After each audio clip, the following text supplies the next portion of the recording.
We have a guest today, Mike Silva from Silva Consultants. Mike has presented with us before, I think last year. It's been almost 18 months around there, and he has lots of great information about multifamily residential security. And we'll have a 45 or 50-minute presentation, and then there'll be some time at the end for Q&A. So thanks very much for attending, and thanks, Mike, for being here, and I'll let you take it away. All right. Well, yeah, thank you very much for having me. I always enjoy speaking to people with regarding the topic of security. So anyway, I know some of you I've met in the past, or you've listened to me in the past at other venues. But just as a quick introduction, my name is Michael Silva. As Steve indicated, I'm with Silva Consultants. We are an independent security consulting and design firm. And by that, independent means that I don't sell any product or security service, purely just like a fee-based financial advisor. Basically, I charge a fee for my services, and I don't get commissions or kickbacks or anything like that. And you got to be kind of careful in security because about 80% of the people who have security consultant on their business card are really salespeople in one form or another trying to sell a product. I've been a security consultant for over 37 years now. Time flies when you're having fun, and done close to 2,000 assessments. I do a lot of work in the multifamily housing space, particularly in the last 10 years, but I don't do that exclusively. So I've worked across all kinds of different market sectors, and I do projects all over the United States. Obviously I'm based in the Seattle area, so I try to do as much as possible here, but it is kind of interesting to look at other parts of the country, and kind of see how things are going in those parts of the country. So for today's presentation, what I want to do is just talk about sort of four things in general. The first one is just some of the changes in what's happened in the last couple of years that's affecting security at multifamily properties. The second thing I want to talk about is kind of some of the most important things you need to know when planning a security program for your property or community. Then I want to go through a number of common security problems that we see during assessments and sort of talk about them and talk about some solutions. And if you've attended my previous sessions, some of these will be probably a repeat, but it'll be a good refresher course. And then finally, I just want to share with you some of the things we're seeing that other multifamily properties are doing, not only in the Seattle area, but throughout the country. So I'd like to start off with taking a look at crime statistics, what's going on locally in the crime statistic area. I think anyone who reads the news or watches TV knows that crime has generally been on the upswing. This data that you show here for both violent and property crime shows it on the upswing. This data is through 2022.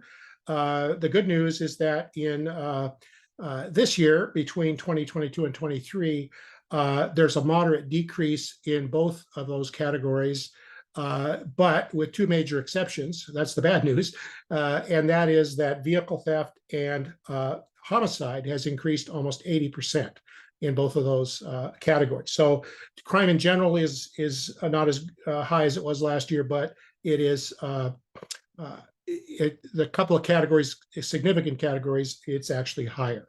And that's primarily due to the increase in gun violence.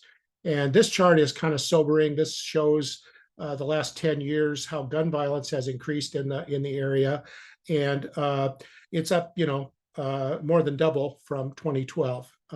And last year in Seattle, there were 52 homicides, and already this year there have been 60.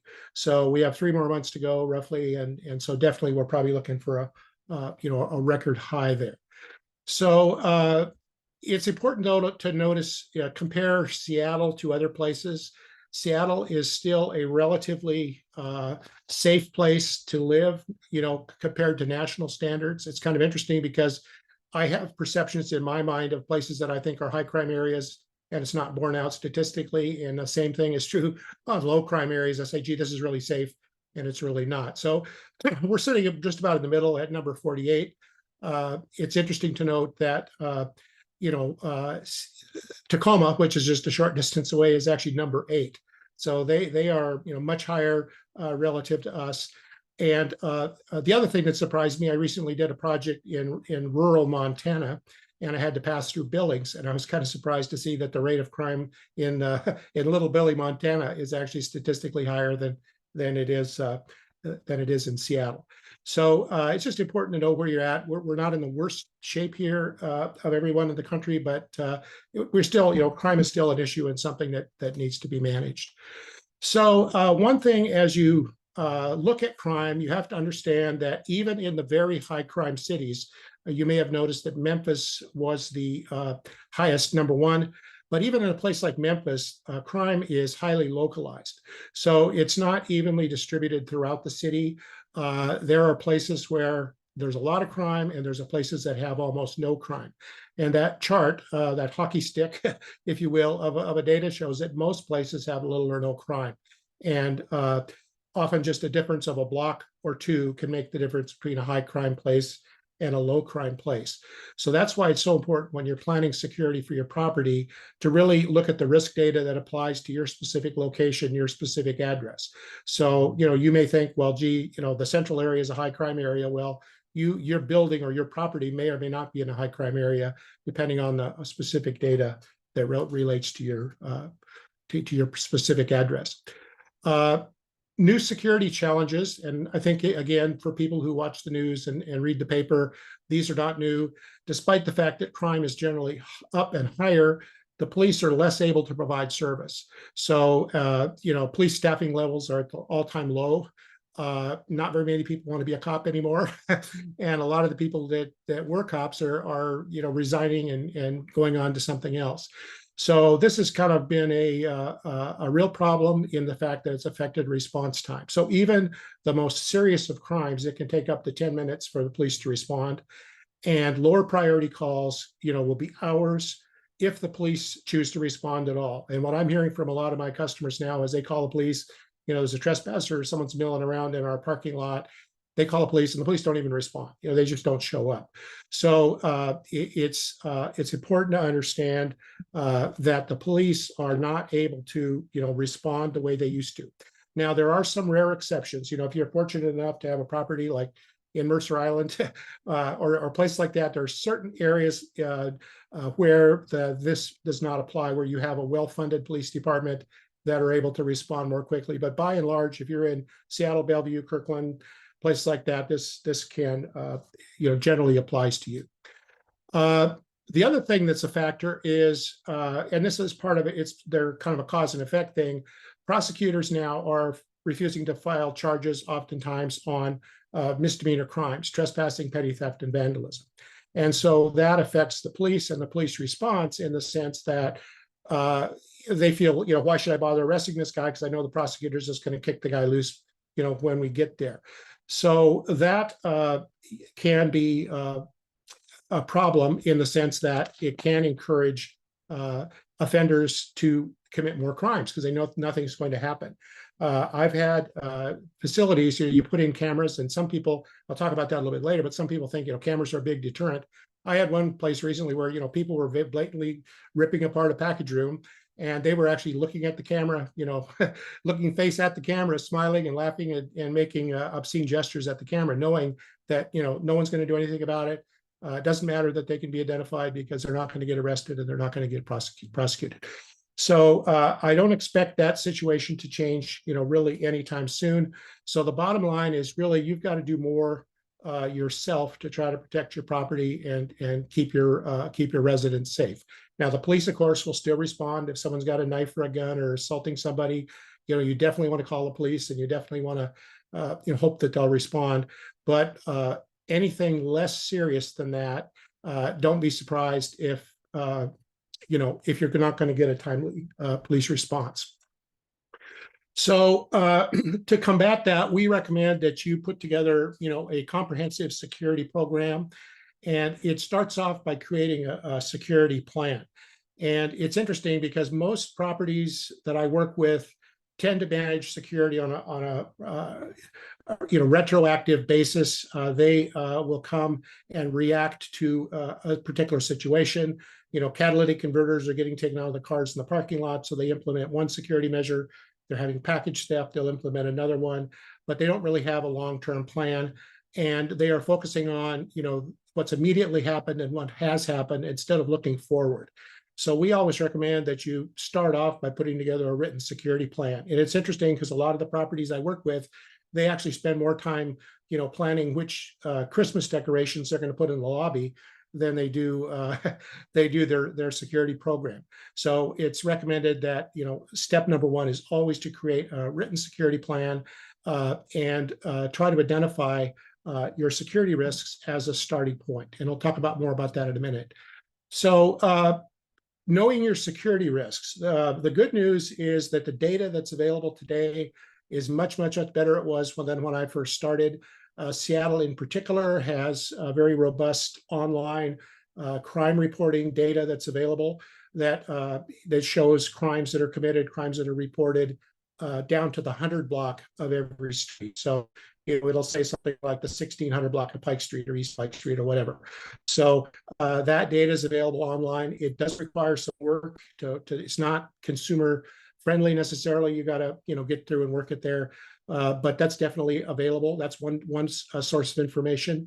Of course, keeping track accurately of what's actually gone on at your own property is very important because that's the best data. What's actually happened at your property is a very valuable indicator. But surprisingly, some property managers do not know exactly what's going on at their own buildings. Just for whatever reason, it's not reported. It doesn't get tracked.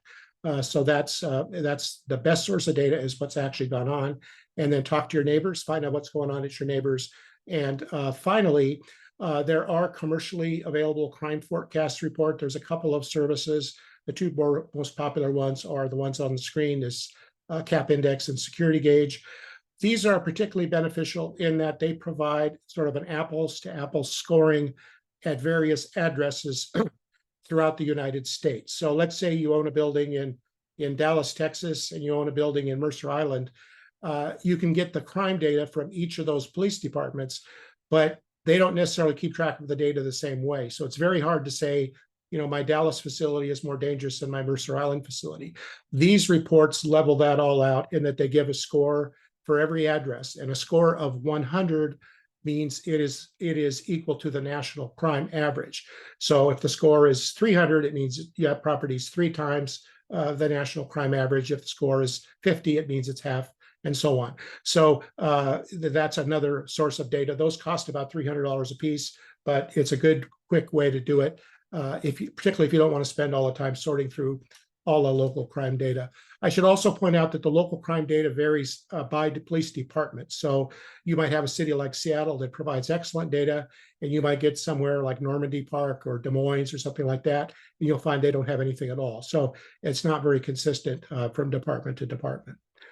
The third thing, and one of the most important things you can do is you've got to get your residents involved with security because they can be both your biggest security strength and they can be your biggest security weakness. So you've got to get residents on board, and it begins with education. The education is not a one-time thing. It's got to be ongoing. So it's got to happen at least annually. Essentially get together, talk about security. Here's our security risks. Here's what we need to do. Simple things like, waiting for the overhead door to close as you drive out of garage can make a big difference in your security. But people, if they're not constantly reminded, they tend to forget. And so it's very important. This is an ongoing awareness effort. On the flip side, sometimes management, leadership of a property are afraid to tell residents of things that have happened. So they say, gee, I don't want to scare people. I don't want to make them think it's not safe. Well, that's the worst thing you can do. If cars are getting broken into in the parking garage, you need to let everybody know that. And then I like to see annual in-person workshops held. A lot of people did that, but got out of the habit of it during COVID. But essentially, it's where everybody gets together and, again, in person, talk about security, share ideas, share problems. And it's amazing just what you can learn from one another. Sometimes, there'll be problems. You're living in unit 301 and there's somebody living in 501. And, they're having problems you don't know about, and vice versa. So it's very good. Also, you can invite speakers to those workshops. Sometimes local crime prevention officers will come. Sometimes security consultants like me can be talked into coming for free. But anyway, that's a very important. The education piece is very important. Stick to the basics. It's just like anything else. There's just some really fundamental things you need to do to provide good security, but there's a tendency to look for a magic bullet. To look for a system you can buy, install, and it's going to solve your crime problems. And I can't tell you how many properties I've been to where they've invested $100,000 in a camera system, but their locks are not working properly. Their doors aren't closing. Their lighting is bad. They got landscaping covering up their visibility. So really do the simple basic things first. Make sure that you maintain what you have. Again, I can't tell you how many times I've seen automatic gates that don't close properly, lights that are burned out, cameras that have been installed, but they're damaged or pointing to the ground or something like that.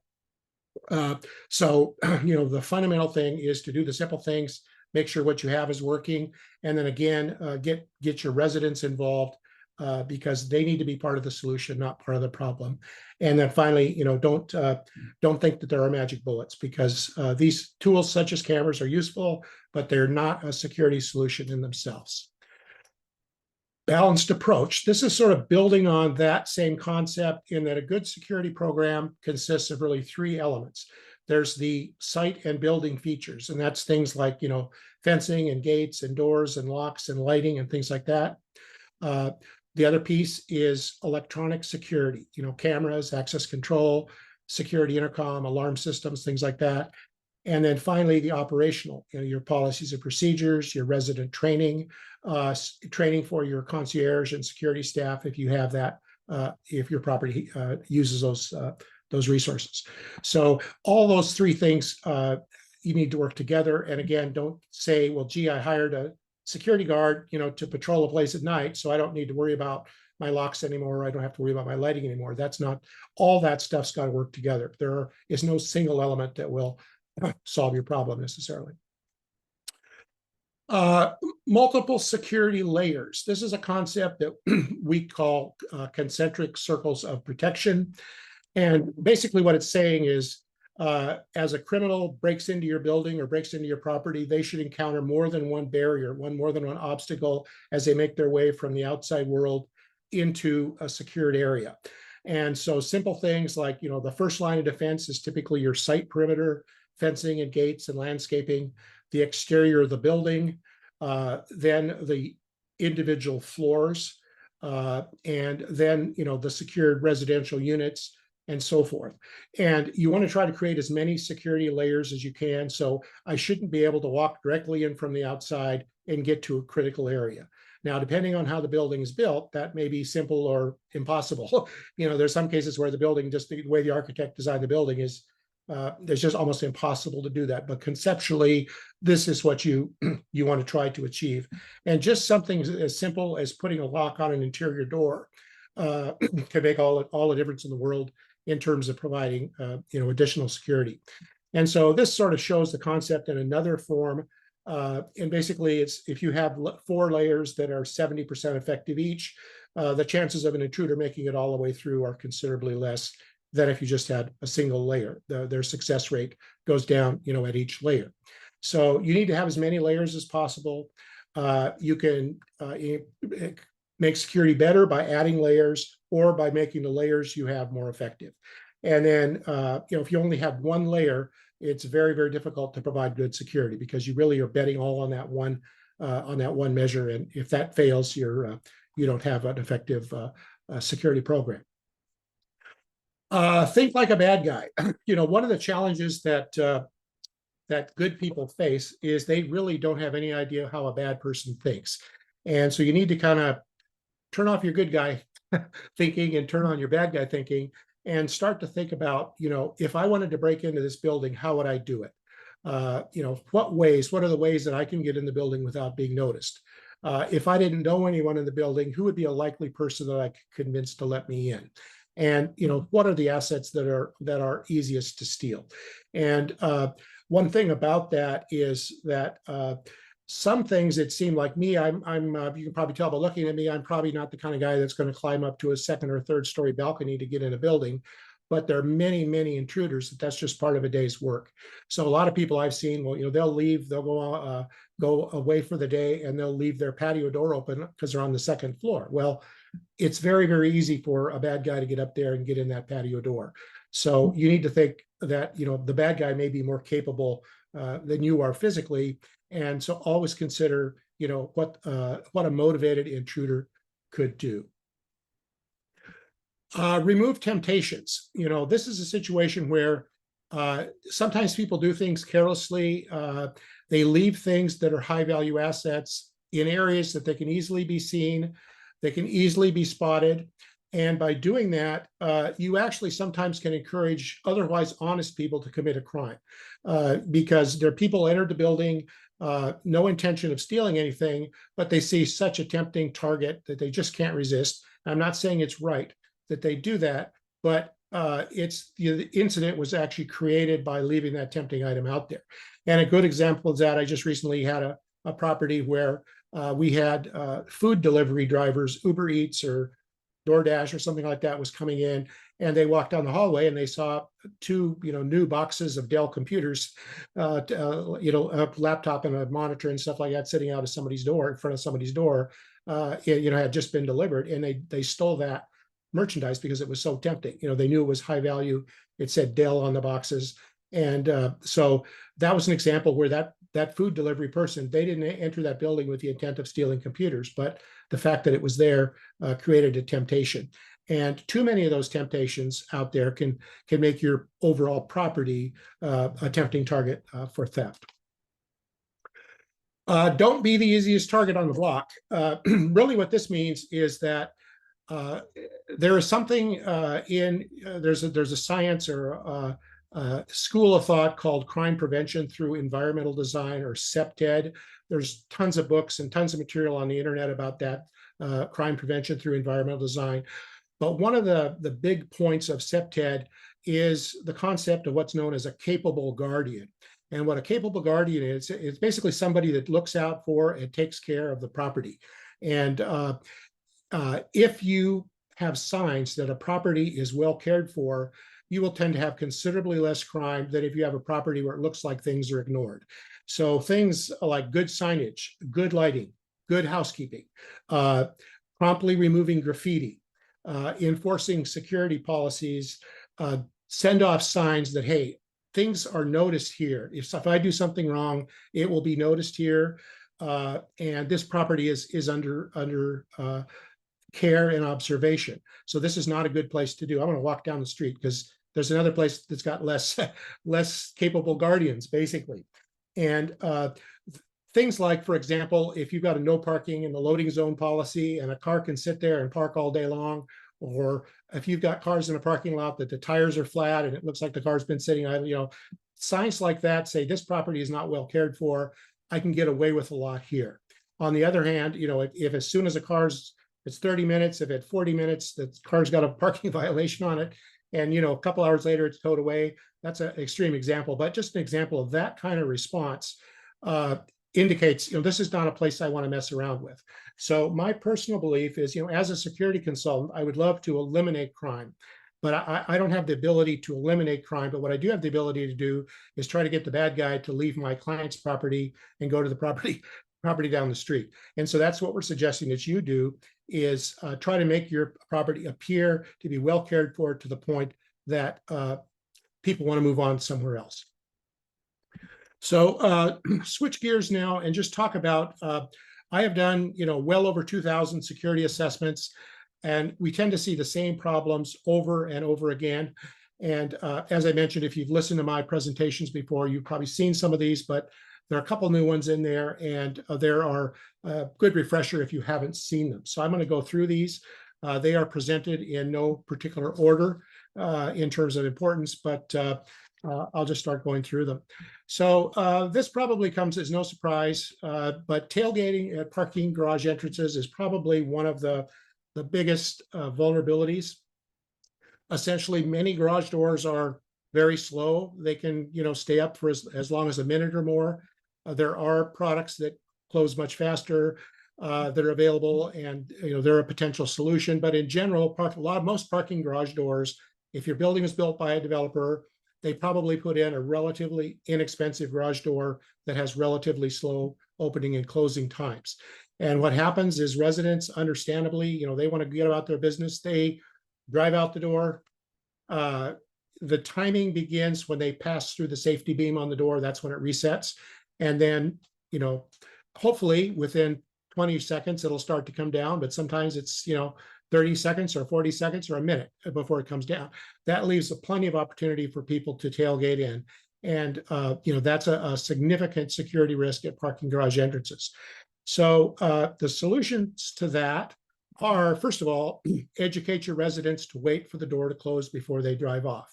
It costs them, 20 or 30 seconds, maybe a minute if your door is set improperly, but it's well worth it in terms of building security to get them to wait for the door to close, both when they enter and when they exit. To encourage that behavior, we recommend signage. To the extent possible, you should set the time that the door stays open as short as practical. 10 to 15 seconds is usually very satisfactory for most. If it's a serious problem, you can invest in high-speed overhead doors. I think some of the buildings here may have those already. They're made by companies like Rytech, and they go up and down in 6 or 7 seconds, and they're a solution, but they're a $40,000 retrofit if you don't have them already. And then in some cases, you can use multi-gate, what we call a sally port, where you do multiple gates and one gate has to close before the other gate opens. And some places where we have very serious tailgating problems, we would do that. But that does require a little bit of real estate. And if your building's located in a downtown area, you may not have the real estate to do that. Same problem exists at building entrances. And that again is where it happens two ways. It can happen overtly, where the person, the intruder, will just call out and say, "Hey, hold the door for me."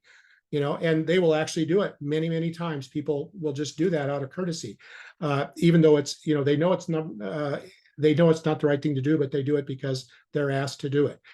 In other cases, it's overt in the sense that when somebody walks out, the intruder's in just a position as they turn around the corner, they're able to grab the door before it closes.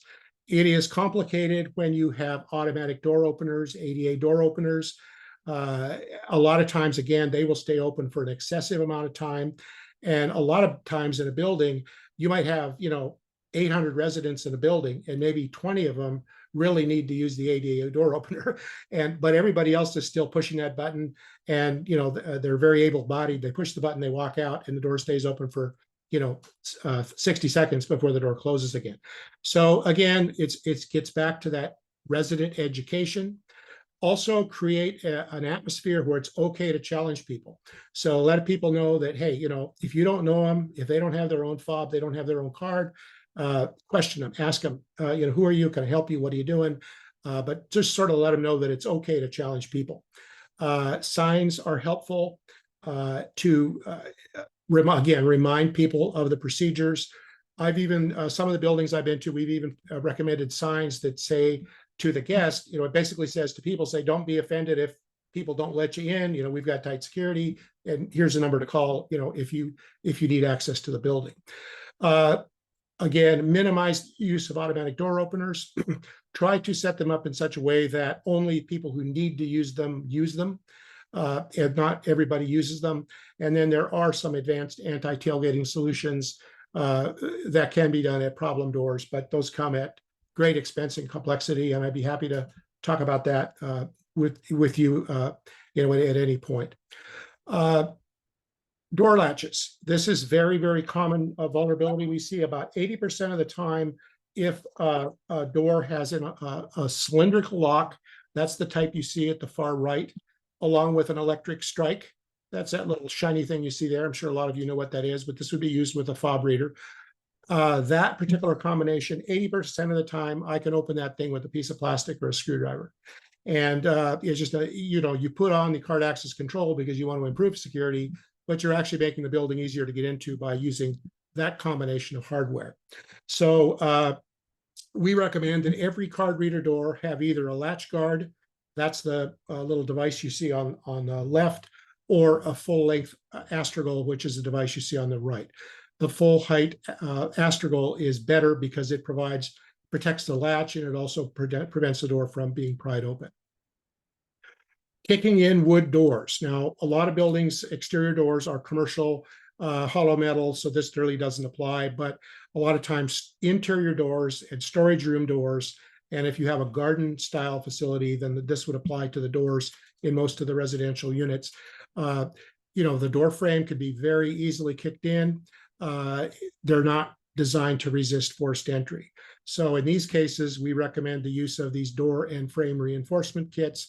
Cost about $150 or less, but greatly improve the strength of the door. Outswinging doors, removing hinge pins. This is a particular problem on interior doors and particularly storage room doors. So a lot of times people will get into a storage facility. There's oftentimes a common door. They get through that door, and then they get into the storage rooms. And a lot of times those are secured with individual padlocks, but they'll get in by removing the hinge pins and get into the storage lockers that way.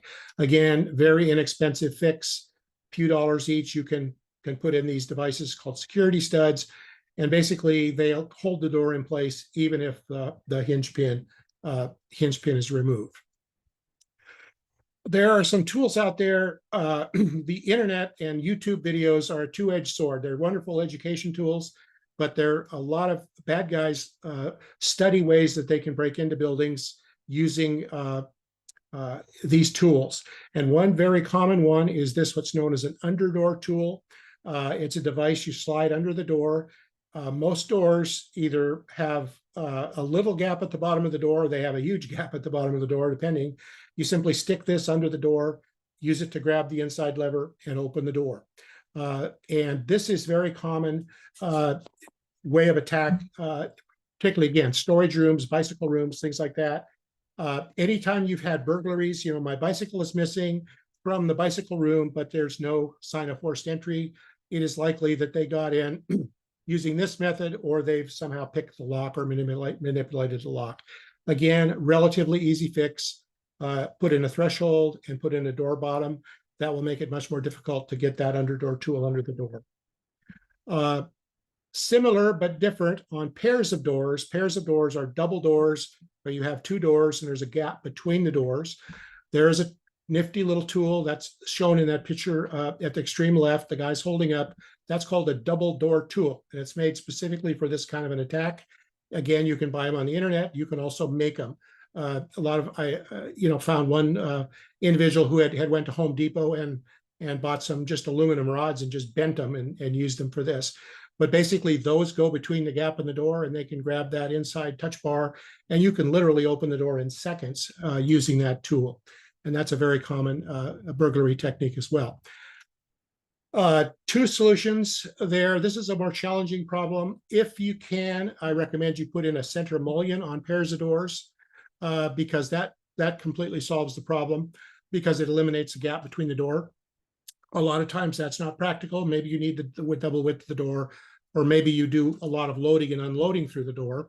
And although you can the loading and unloading, you can get removable mullions, so you can take them on and off, but that's kind of a hassle. So there are automatic astragals that go on the doors that can automatically close that gap when the door is closed.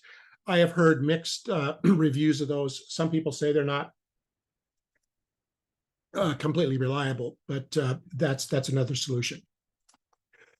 Wrenching of lock cylinders. This is, goes back 50 years. Essentially use a pipe wrench or use a channel wrench to grab the lock cylinder and twist it. Easily open a door with that technique.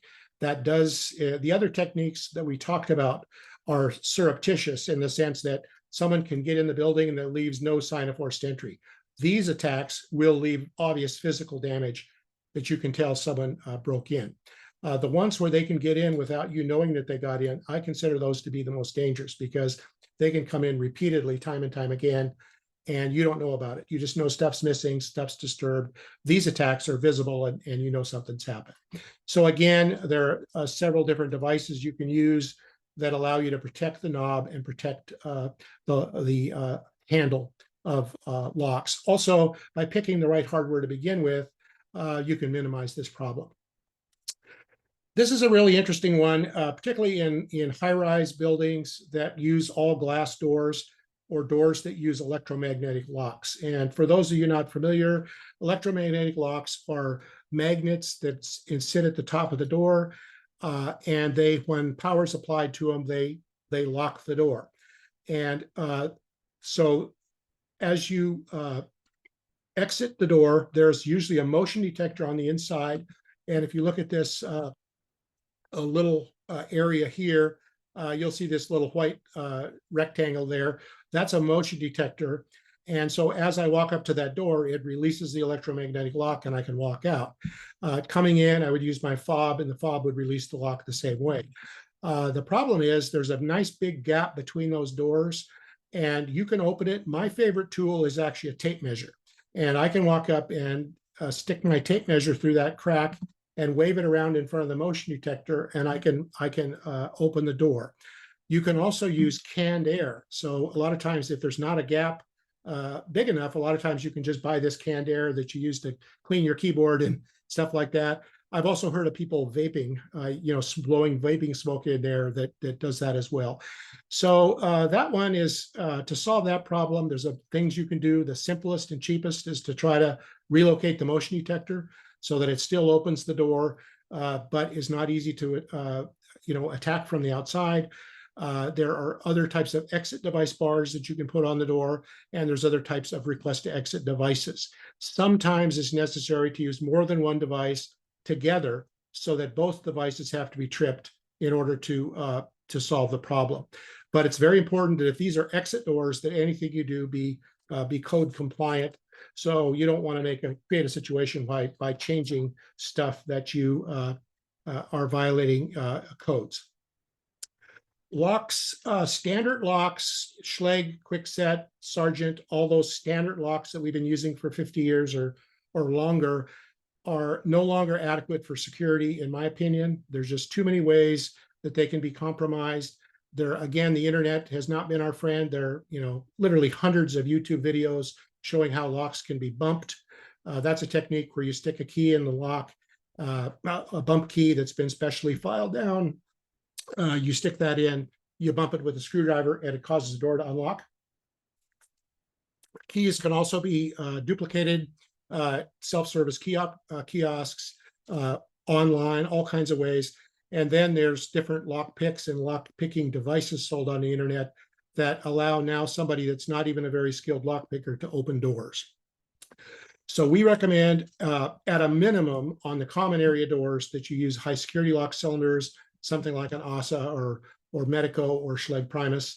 It costs you more money, but it does give you better security and better key control, and that is highly recommended. Prox cards. This is a real big one right now. Most people, if you've had your access control system for more than a couple years, very likely your access cards, your access fobs are a type that can be very easily duplicated. This little device that's shown in the picture on the right called a flipper, it looks like a video game controller. That little thing is become super popular, and it not only can compromise access fobs, but it can compromise your garage door opener, the fobs that you use to open your cars, your television remote control. I mean, this little thing's got all kinds. It's just a device that can compromise a lot of stuff. And unfortunately, the only real solution to the problem is to replace your fob readers and your fobs with a higher security type. And it's costs you a little bit of money, but it's the only way you can really guarantee that people are not making unauthorized copies of your fobs and cards. One other interesting thing about that, if you do upgrade your readers, or if you already have higher security readers, many of those readers have the capability to read both the high security cards and the older, what they call 125 kilohertz cards. And the challenge has been that by default, those card readers are set up to read both types of cards. So if you don't deliberately go in and disable that older technology, it will still work. And so you've spent all this money, you've upgraded all your fobs, you've upgraded your readers, but there are still ways that that can be compromised. So you need to be sure that that feature has been disabled in your higher security readers. PIN codes, that's a code you enter to get in. I don't like to use codes for any serious access control requirements, certainly not to get in a building or into a high security area for a bunch of different reasons. Codes do not provide adequate security, in my opinion. I recommend that everybody be required to use an access fob. If you are going to use codes, then here's some guidelines that I have for using codes. But the best solution is to not use codes, require people to use an access fob. Key storage boxes. Again, most key storage boxes, you go to a condominium and you will see dozens of these things, both inside and outside of the building. These provide zero security. Again, going back to YouTube one more time, there are dozens of videos on YouTube showing how you can open these things in just minutes. I don't recommend them. I have unfortunately not seen very many consumer grade lock boxes that are even suitable for this kind of use. So to the extent possible, they should be eliminated. And I should point out, this does not apply to fire department Knox boxes. Those are relatively secure. There have been cases where they've been broken open, and there have been issues where the fire department has lost track of a key, and that's been a problem. But they physically don't suffer the vulnerabilities that these do. And also the newer multiple listing lock boxes, those big blue bricks that they put on the doors, those are relatively secure also. But these inexpensive key boxes provide zero security, and I recommend they not be used. Telephone entry systems, most telephone entry systems that have a postal lock switch, they have a key that is a common key that is used throughout the country. I carry that key on my key ring, and I can open about 75% of the boxes. With that key, once I've opened the box, I can short a couple wires together and unlocks the door and I'm in the building. And the bad guys know about this. They have that key, or sometimes they don't have the key, but they force the box open and short the same wiring connections. And so we recommend that you replace the standard locks with high security locks. There you can install an external padlock or protective metal shroud over it for more protection. And then for maximum security, you can install a little circuit that basically, if the door is opened on the front of the unit, it will disconnect the electric lock. So once the door is open, they can do nothing out there to get in. Now that requires that someone reset the circuit. Once the thing is put back together, someone has to reset it to get it working normally again, but that provides the best protection. Numerous ways, again, if you've got outside gates or gates to garages that look like this, those can be easily compromised by various techniques. And again, we recommend just simple things like installing these protective guards on the lever handles, installing protective boxes to keep the exit devices. These are simple things, maybe cost you a few $100s, but they make your building a lot more secure. Signs. Signs, it gets back to advertising your valuable assets I talked about earlier.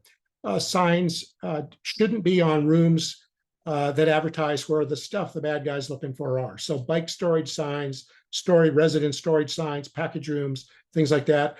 We recommend that residents be educated as to where the bike room is.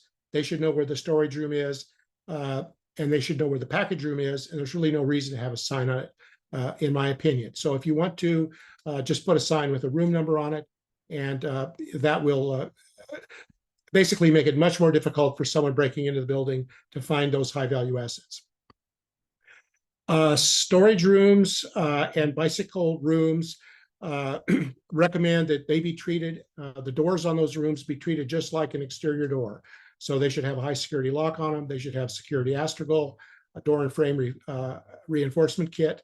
If the door's card reader controlled, we would recommend the use of an electric lock rather than an electric strike because it provides better security. Also, just the type of storage room facility that you create, the type of locker you create, can greatly affect your security. At the very left end of the screen is the least secure, and at the very right is the best. So the best you can do is to have standard closets that have regular doors, that have regular deadbolt locks, and all the stuff you would have on a regular door.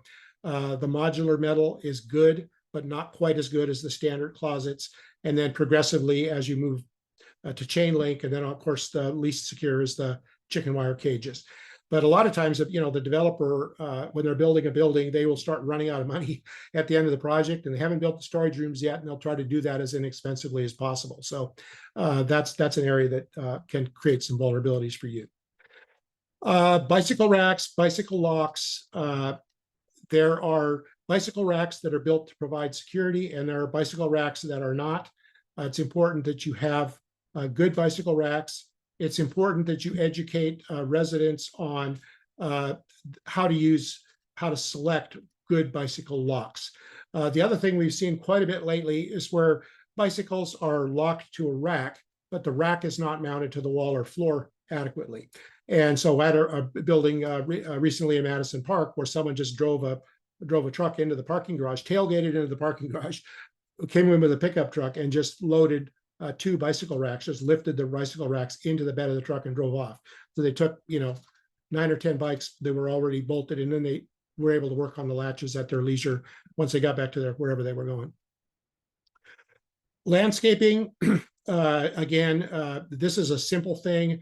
The way you maintain your landscaping, you can eliminate places for people to hide. You can increase visibility, and again, create this environment that the property is well cared for.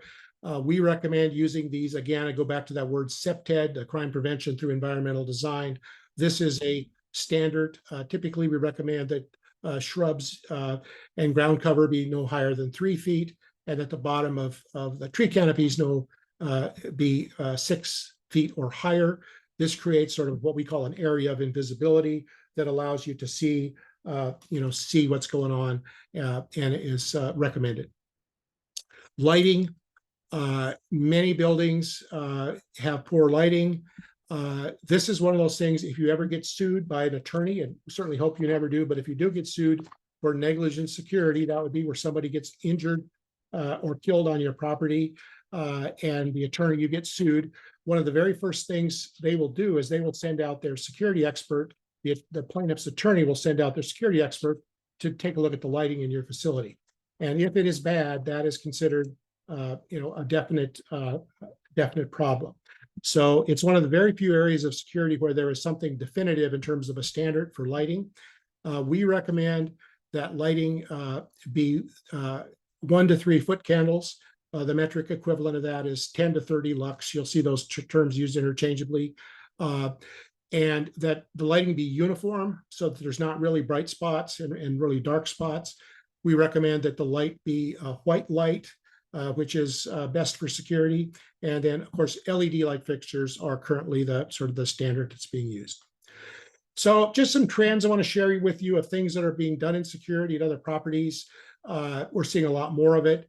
On-site security officers, many properties, because of poor police response, are making more use of either on-site security officers. That's where the officer's there either 24 hours a day or maybe nights and weekends. So maybe they're there from 6 p.m. to 6 a.m. Monday through Friday, and then 24 hours a day on Saturday and Sunday. That is expensive. You're talking probably $175,000 a year for that kind of coverage at a building. But in some places, you need to go to that, and we're seeing more use of that. The other is the use of security patrols. And security patrols are services where they will drive through the property, depending on their schedule and what you're willing to pay for, maybe 3 or 4 times a night. Those can provide some benefit, but they're not nearly as effective as having an on-site security officer. It's very important that you understand the limitations, because a lot of times, if there are bad guys watching the property, they'll wait for the security officer to drive through, and they'll drive away, and then they'll begin their activity. They're good for detecting things like gates that have been unlocked and doors that are unlocked and cars that have been broken into and things like that. They are also good for if residents see something and they want someone to check it out and they can't get the police to respond, they can get the security company to respond. So they are valuable, but you need to have realistic expectations about what service they can provide, only coming to the property a few times a day. This is a really hot one right now. It's called remote guarding or remote monitoring. There are services now that will come out. They put in cameras, they put in a paging speaker and flashing lights usually. And you may have seen these in supermarket parking lots and things like that. Basically, their claim to fame is that they're watching the cameras. If they see something wrong, they will call out over the speaker and say, "Hey, stay away from my car," or "Stay away from that car," or "Don't do this and don't do that." Hopefully, scaring the people off. But if not, they'll call a police or a security guard to respond. Uh, those services, in my personal opinion, have been greatly oversold. A lot of people, again, I talk about magic bullet. People are often looking for a magic bullet, and these often fall in that category. They're very good for if you have a swimming pool and that swimming pool is supposed to be closed after 7. And if somebody comes in that swimming pool after 7 at night, they're very good for detecting that kind of thing. Or if you have, I just had a property recently that's got a very vulnerable rooftop. People can climb on from the other building, get on the rooftop and get up into the units from that. It's very good for that sort of thing if someone climbs up on that rooftop. So it's very good when you can clearly define a normal versus abnormal condition. It is not good for places like they will put a camera and this arrangement in a building lobby, and the expectation is, if a resident comes in, they won't do anything, but if a bad guy comes in, they're somehow going to be able to pick him out and do something about that. Or they do the same thing in a package room. They can tell, residents taking packages, but if a bad guy is trying to steal packages, they can pick it up. Those are, to me, are very unrealistic scenarios. So they're useful, but be careful. Make sure you understand what they're doing and what their limitations are. Smart entry systems. A lot of you may have already upgraded to like the Butterfly MX or planning to. They're a great system, lots of good features. They do increase your security, but in my opinion, if they're misused, they can actually make your building less secure. And the primary reason is that I think they put too much control in the hands of residents to grant access, give access passes to their friends and family members and that sort of thing. So they can be useful, but they got to be carefully managed to make sure that everybody understands who's got control of access to the building and who should have access and who shouldn't. That should be a board management level decision, not at the discretion of each individual resident, in my opinion. The other thing is, because of their popularity and their sort of wow factor right now, many hackers are fascinated by these, and they've been figuring out ways to get in there and do mischief. They are connected to the internet. They are connected to the network. So far, there hasn't been any serious problems that I'm aware of, but they're definitely knocking out the door. So that's one thing that you need to think about. Cloud-based. Traditionally, your access control systems and your video systems, up until about 5 years ago, you always had a central server computer somewhere in your building. If you had a separate access control and a separate video system, you might have 2 servers, one for each. Recently, there has been cloud-based systems, which means you don't need to have a server on your property at all. You use an offsite service. There are companies like Brevo is one of them. There's a company like Verkada on the video side. And these are very popular because essentially you install the cameras, you install the card readers, you connect them to the internet, and you can manage everything over the web. They provide a lot of advantages, but there's a couple of things you need to be careful about. One is the costs of these things start adding up because it's typically based on a per resident or per camera or per door cost. And that cost basically goes on forever. And so you start adding a lot of cameras, a lot of card readers. The same as with the Butterfly, it's not per residence, per entry type thing. I actually had one property manager. This is for rental properties, but they have high-end rental properties. And she called and she said, well, we want to start going back the other way because these cloud-based services were becoming one of the bigger line items on their budgets. So they're not a bad thing, but you really need to understand the ongoing costs. The other thing you have to be careful of is and Verkada on the video side is particularly, this is particularly relevant to them, is that their devices will only work with their service. So if you put in a camera system, you put in 20 cameras or 50 cameras, and all of a sudden you decide, I don't want to use Verkada anymore, all those devices become useless. So you really need to understand that limitation. Finally, automated package management systems. We're seeing a lot more use of these, either the automated lockers or the automated package rooms. They provide lots of security benefits. but again, there are both initial and ongoing costs that you need to factor in. So if you add all these things up, where you're paying, monthly fees for each and every one of these things, they're usually all, again, unit count based. It can add up and become a significant part of your budget. So closing, take a proactive approach to security. Understand that good security is a process, not a product. There are no magic bullets. Resident involvement is key to success, and threats are always evolving, so your plan must keep evolving also. So that is it for this. I went through it a little bit quickly, but wanted to try to stay on time. Don't hesitate to ask for help. This is the book that I think Steve mentioned, some of you mentioned.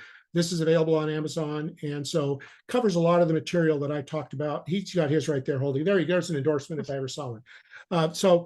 Anyway, that is available. It's a very comprehensive guide. It talks about everything we talked about today in a lot more detail. I'm also available. If you want to send me an email or call me, I'm happy to answer a question. I don't charge, to respond to an email or a call if you got a question. So consider me to be a resource. So anyway, if you've got any questions, I would be happy to answer them. Any questions for Mike across the groups here? Let's see if there's anything in the chat. Mike, I do have one question. When we do have like intruders, I mean, if something's stolen within it, we always try to open up a police report, but I mean, I don't know. Some buildings do it, some people don't do it. So, I mean, it's always good to have that. What's your view on that? Well, I think it's useful to have file a police report, but it's also important that the the resident should file a police report with the police department, but they should also notify the property manager or the equivalent of the property manager. And the property should track security problems and security incidents in addition to the filing of the police report. So if you're a property manager, I should come to you and say, how many car break-ins did you have last year? So you should have that data, but filing a police report is useful. Usually it's necessary if you're filing an insurance claim. Right. Okay. It also, in an ideal world, when before the police departments were so resource strapped, they would allocate resources based on certain reports of certain types of crime in an area. So if people failed to report crime, they would get an unrealistic idea of the rate of crime in an area. So for that reason, we always encourage filing a police report. But these days, even if there is a lot of crime in an area, they don't have the officers to send there even if they wanted to. So there's some stuff in the chat. Let me see if I can read it. Let's see. Thank you. Thanks so much. Let's see. There's one from Tina. You had talked about the butterfly or latch, whatever the system may be. Do you have an outline for configuration of the butterfly systems when you said it should be made by the management of the board decisions versus the homeowners? I mean, is there some sort of standard outline for those systems? There really isn't. Usually that's, what I recommend is that you have somebody in your organization, whether it's your property manager or maybe a board member, or sometimes people have security committee members, but somebody should go through that system and understand it completely from top to bottom. And there's lots of optional features and lots of optional capabilities. And then, get together and make a decision. Well, which of these make the most sense for us to use? So basically, what you need to fully understand what's available to use, and then decide what you want to use, because it really also depends a lot on your population. I mean, if you've got a relatively small building with lots of long-term residents, very stable people that are there, you can trust them with more privileges than if you have a building. I had one building recently, it's a condominium, but it's over 60% Airbnb, so you've got a whole different scenario there, because it's just the people have no vested interest in the building, the property. So you're going to give them considerably less privileges. So, but generally, I always recommend that access privileges be, that should be under the control of the property management team, whoever that is. Whether it's in-house people or whether it's a contractor that manages the property, they should be in control of who has access to the building, and that you should really limit the degree that residents can issue keys or issue passes or things like that. If you do allow them to do it, then it should be monitored by the property manager to see. So, for example, if a resident has given out 25 passes that give 24/7 access to the building, that should be cause for concern. If someone issues a pass for one time for a plumber to come in and do something, that's one thing. But if they're issuing permanent access for an extended period of time, that's something that deserves greater scrutiny. Right. Thank you. What other questions there was this? Okay, I know we kind of run out of time, but there's like, what can residents safely use for keys? Can we buy Knox boxes or, what? Well, unfortunately, there is really not. I wish I could tell you, there's this product and it works good and it's better than everything else. But I don't feel that there really is currently a good product out there for key boxes. I recommend, again, you try to do something different for people that need temporary access. Either issue them a fob that provides access during a limited time window. So if you've got a dog walker, have the resident request from the manager pass for a dog walker. This thing works, Monday, Wednesday, and Friday from 2 p.m. to 5 p.m. Issue that fob to that dog walker rather than having a key box out there. I wish that there was a good solution to that, but so far I have not seen a box that I would recommend.